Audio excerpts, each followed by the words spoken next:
త్వరగా ఇదిగో కాచుకో. ఇప్పుడు చూడు విటమిన్ ఏ తడాఖా. ఇప్పుడు చూడు ఎలక్ట్రిక్ పవర్ శక్తి.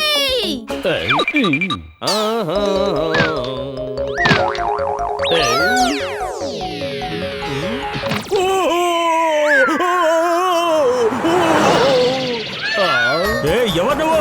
ఎగురుకుంటే ఎక్కడి నుండి వచ్చావు? వారడానికి నా చేతిలో దొరికాయి నీకో. నిన్ను నేను హెలికాప్టర్ లాగా గాల్లోకి ఎగిరేయకపోతే నా పేరు పద్దు పహిల్వానే కాదు, అర్థమైందా? ఇప్పుడు నిన్ను నేను గిరిగిరా పైకి ఎగిరేస్తాను చూడు. నాకే ఎందుకు ఇలా జరుగుతోంది? మీరు ఆ పెహల్వాన్ చేతిలోకి అలా దూకి ఉండకూడదు కదా.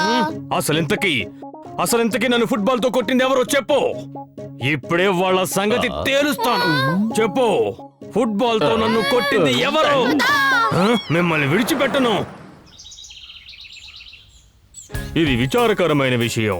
మన స్కూల్లోకి దొంగలెవరో వచ్చి ప్రతిరోజు స్టూడెంట్స్ బ్యాగ్స్ లోంచి వారి బుక్స్, పెన్స్, టిఫిన్స్, అలాగే టీచర్స్ పర్సుల్లోంచి వారి బ్యాగ్స్ లోంచి మొబైల్స్ వగైరా వగైరా దొంగిలించుకుపోతున్నారట. ఈ విషయంలో టీచర్లతో సహా పిల్లలందరూ చాలా భయపడిపోతున్నారు. ఆ దొంగల్ని పట్టుకోవడానికి మేము చాలా ప్రయత్నాలు చేశాం, కానీ ఆ దొంగ తెలివైన వాడు కావడం వల్ల మేము అతన్ని పట్టుకోలేకపోయాం.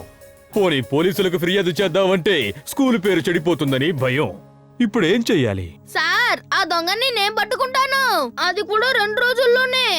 ఇంతకీ నువ్వంత నమ్మకంతో ఎలా చెప్పగలుగుతున్నావు? ఆ దొంగని పట్టుకోవడంలో మన ఉపాధ్యాయులందరూ విఫలమయ్యారు కదా. అలాంటిది 2 రోజుల్లో నువ్వెలా పట్టుకుంటావు? ఎలాగంటే సార్, నేను ఆలోచించినంత దూరంగా ఆ దొంగ ఆలోచించలేడు sir. Think positive, everything is possible. Sir, మన వీరే ఇంత నమ్మకంగా ఉన్నప్పుడు నేనెందుకు పట్టుకోలేను? నేను కూడా పట్టుకోగలను దొంగని. సార్, నాకు కూడా దొంగల్ని పట్టుకోవడంలో చాలా నాలెడ్జ్ ఉంది. నేను చాలా డిటెక్టివ్ బుక్స్ చదివాను. అంటే మన జేమ్స్ బాండ్, బాకేలాల్, డిటెక్టివ్ విజయ్, ఇంకా అలాంటివన్నమాట. Okay, I like your confidence. నేను మీ ఇద్దరికి 2 రోజులు టైం ఇస్తున్నాను. ఒకవేళ మీరిద్దరూ 2 రోజుల్లో దొంగని పట్టుకున్నారా సరే, లేదంటే నేను స్కూల్ స్టాఫ్ తరపున వాళ్ళ మీద చర్య తీసుకుంటాను.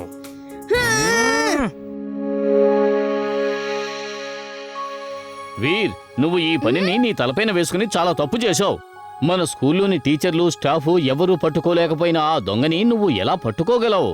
బుద్ధి ఉపయోగించి పట్టుకుంటాం. Think positive, everything is possible.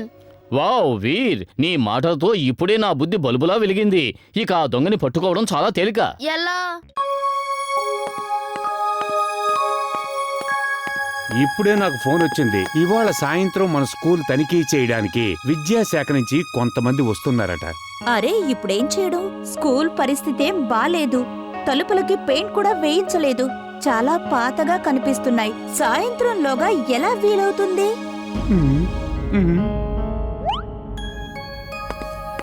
నేను దాని గురించి ఆలోచిస్తున్నాను. వాళ్ళు సడన్ గా వస్తున్నారు. ఇవాళ నా ఉద్యోగం ఊడిపోయేలా ఉంది. సార్, మా స్టూడెంట్స్ అందరం కలిసి సాయంత్రంలోగా స్కూల్ కి పెయింట్ వేసేస్తాం. లేదు వీర్, నేను స్టూడెంట్స్ చేత అలాంటి పనులు చేయించలేను. సార్, ఇది మన స్కూల్ గౌరవ సమస్య. మన స్టూడెంట్స్ అందరూ సరదాగా పెయింట్ వేసేస్తారు. సార్, ఇతని మాటలు నమ్ముకోకండి. సాయంకాలానికి పని అవటం అసాధ్యం. ఎవరూ చేయలేరు. మా తాతయ్య చెప్తూ ఉంటారు, అసాధ్యాన్ని సుసాధ్యం చేసేవాడే వీరుడు అని అంటారు. నీకు నాకంటే ఎక్కువ తెలుసా? కుదరదని నేను చెప్పాను అంటే అది కుదరదు. సార్, నా మీద నమ్మకం ఉంచండి. ఇది నా స్కూల్ గౌరవ సమస్య. నేను తప్పకుండా చేస్తాను. అంటే నాకు స్కూల్ గౌరవం మీద శ్రద్ధ లేదంటావా? మిస్టర్ కక్కడ్, నాకు వీర్ మీద పూర్తి నమ్మకం ఉంది. తను మన స్కూల్లో అందరికంటే తెలివైన వాడు, చాలా చురుకైన వాడు కూడా. తన గతంలో కూడా ఇలాంటి పనులు ఎన్నో సాధించాడు. మామూలు స్టూడెంట్స్ ఎవరు వాటిని చేయలేరు. అందుకని నాకు తన మీద పూర్తి నమ్మకం ఉంది. సో తనకి మనం అవకాశం ఇచ్చి తీరాల్సిందే. మిస్టర్ కక్కడ్, మీరు లంచ్ సమయంలో వెనక మైదానంలో మన స్టూడెంట్స్ చేత స్పోర్ట్స్ డేకి ప్రాక్టీస్ చేయించండి. అప్పుడే వీర్ క్లాస్ రూములకి పెయింట్ వేయడానికి వీలుంటుంది. సార్, వీరి మాటలు నమ్మకండి. తనంతా గందరగోళం చేస్తాడు. కక్కడ్ గారు, నేను చెప్పిన పని చెయ్యండి.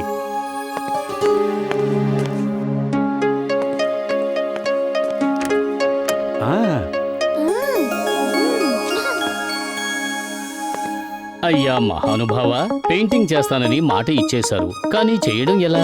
మన జంటూను పిలవండి, తనే ఈ పని చెయ్యగలుగుతాడు. నువ్వు కరెక్ట్ గా చెప్పావు చుల్బుల్. తక్ దినాదిన్ దిన్ నేనే జింటూని, నా పేరే జింటూ. ఆజ్ఞాపించండి బాస్. ఇప్పటికే మన బాస్ పని తగ్దినా ధిన్ ధిన్ అయిపోయింది. తను ఇప్పుడు స్కూల్కి పెయింట్ వెయ్యాలి.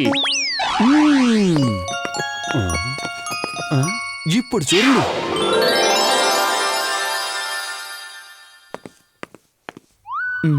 చింటూ ఏంటి ఇలా చేసావు? వెంటనే పెయింట్ ని తీసేయ్. ఇప్పుడు నువ్వు ఈ విధంగా చేయకూడదు.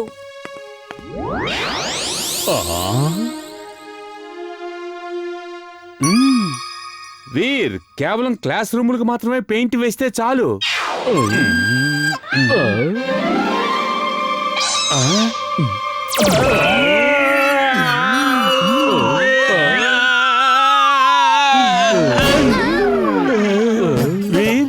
వీర్, ఇదంతా నువ్వు ఎలా చేసావు? ఇదంతా ఎలా చేసావు నాయనా? అగడం బగడం ఆలం పాలం ఇకడం దిగడం దమ్ దమాదం. ఇదిగో చూడు, నా చేతులు ఖాళీగా ఉన్నాయి. నాకు తెలుసు చాక్లెట్ ని నీ షర్ట్ చేతి మడతల్లో ఉంచావు. ఇంద్రజాలం చేతి వాటంతోనే జరుగుతుంది. ఇలాంటి విద్యలు మన జింటువే చేయగలడు. ఇలా చూడండి, మీరు అసలు ఈ దండాన్ని ఉపయోగించనే లేదు. ముందు దీన్ని గాల్లో ఇలా తిప్పండి. అరే ఏంటి ఇలా చేస్తున్నావు? ఎందుకు ఇలా చేస్తున్నావు? నేను మీకు నేర్పిస్తాను. ఈ దండాన్ని ముందుకు చాచి మీరు ఏం చెప్తే అది జరుగుతుంది. మీరు ఎవరినైనా ఎలుకైపోవని అన్నారనుకోండి, ఎలుకైపోతారు. నేను ఎవరిని ఎలుకని చెయ్యాలనుకోవడం లేదు.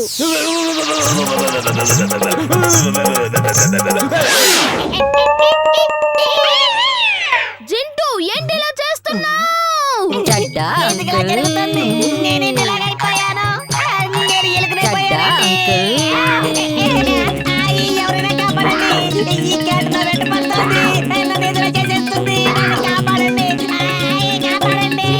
త్వరగా చెడ్డ అంకుల్ ని మనిషిగా మార్చు.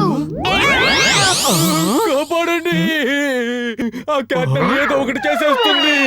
కాపాడండి. చెడ్డగారు, ఏమైంది మీకు? ఎందుకిలా భయపడుతున్నారు? క్యాట్ ఏం చేస్తుంది మిమ్మల్ని?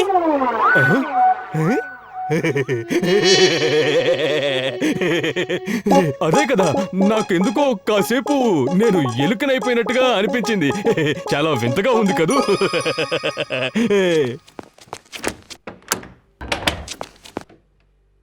ఏమైంది తాతయ్య? వీళ్ళ అబ్బాయి ప్రకాష్ చెడ్డ కుర్రవాళ్ల సావాసంలో పడి చదువు సంజలు మానేశాట. క్లాసులో ఫస్ట్ వచ్చేవాడట, పైలట్ కావాలనుకునేవాడట. ఇప్పుడు పరీక్షలు దగ్గరకు వచ్చినా అతను చదవడమే లేదట. మీరేం దిగులు పడకండి ఆంటీ, వాళ్ళ సావాసాన్ని వదిలిస్తానులేండి. వీర్బాబు, ప్రకాష్ కి నచ్చజెప్పడం చాలా చాలా అసాధ్యం నాయనా. తాతయ్య ఎప్పుడు చెప్తూ ఉంటారు, అసాధ్యాన్ని సుసాధ్యం చేసేవాడినే వీరుడని అంటారు. మీరేం దిగులు పడకండి, నేను ఏదో ఒకటి చేస్తాను. థ్యాంక్ యూ తాతయ్య గారు. వీర్, ఈ విషయంలో ఏం చేయాలో నువ్వు ఆలోచించు. నేను వెళ్ళి అతనికి నచ్చ చెప్తాను. తాతయ్య, ఈ విషయాన్ని నాకు వదిలేయండి. నా బుర్రలో ఒక ఆలోచన ఉంది. సరే వీర్. ఎవరినైనా ఎలుకని చెయ్యాలా? అరే, ఎవరిని ఎలుకని చెయ్యక్కర్లేదు. ఇప్పుడు నన్ను వెంటనే ఒక బాబాజీని చెయ్యి. అలాగే బాస్. ఏక్ నిరంజన్, ఏక్ నిరంజన్. Thank you Jintu.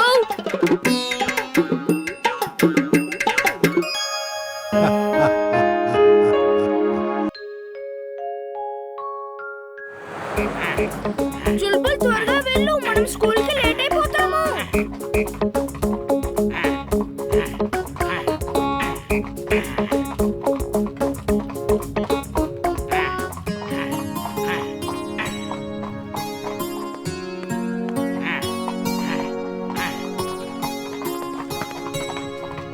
ఇమ్లీ, నా బ్యాలెన్స్ చూడు. వావ్ వీర్, నీ బ్యాలెన్స్ చాలా బాగుంది. ఇందులో ప్రశంసించదగ్గ విషయం ఏముంది?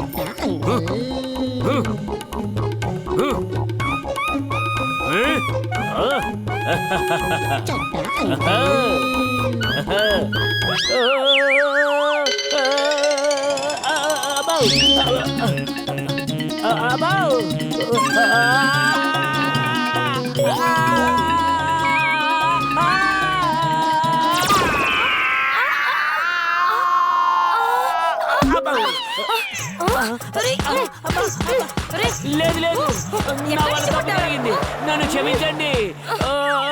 అబ్బా. తెలియట్లేదు చెడ్డ అంకుల్ ఇంత డేంజరస్ సైక్లింగ్ ఎందుకు చేస్తున్నారు. చూడండి, ఈసారి మనం ఛాంపియన్షిప్ ఖచ్చితంగా గెలుస్తాం. మన కొత్త స్టూడెంట్ కరణ్ ఎన్నో క్రాస్ కంట్రీ ఛాంపియన్షిప్ గెలుచుకున్నాడు. మనం ఛాంపియన్షిప్ గెలవగలమని అస్సలు నమ్మశక్యంగా లేదు.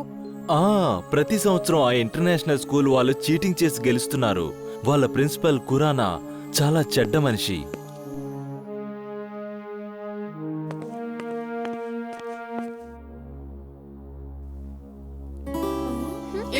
నేను ఇప్పుడే వస్తాను. కరణ్, నువ్వు అమెరికా వెళ్లి ఇంజనీరింగ్ చదవాలనుకుంటున్నావని నేను విన్నాను. ఎస్ సార్, కానీ అక్కడ చదవడానికి చాలా డబ్బులు కావాలి. నా దగ్గర అంత డబ్బులు లేవు. చూడు కరణ్, మేము నీలాంటి టాలెంటెడ్ స్టూడెంట్స్ ని స్కూల్ నుంచి స్కాలర్షిప్ ఇచ్చి ఫ్రీగా చదివిస్తాం. అక్కడ ఉండటం, తినటం, తాగటం, చదవటం అంతా ఫ్రీ. నిజమా సార్? నాకు స్కాలర్షిప్ ఇచ్చి అమెరికా పంపిస్తారా? ఎస్ కరణ్, కానీ దానికి నువ్వు నాకొక చిన్న పని చేసి పెట్టాలి. సార్, నేను అమెరికాలో చదువుకోవడానికి ఏమైనా చేస్తాను. అయితే నువ్వు నీ కాలికి దెబ్బ తగిలిందని చెప్పి ఇంటికి వెళ్ళిపో. మేం 10 సంవత్సరాల నుంచి ఈ రేసు ఓడిపోలేదు తెలుసా? ఈసారి కూడా ఓడిపోవాలనుకోవటం లేదు. Okay sir, thank you sir. Government school నుంచి ఎవరూ రావడం లేదా?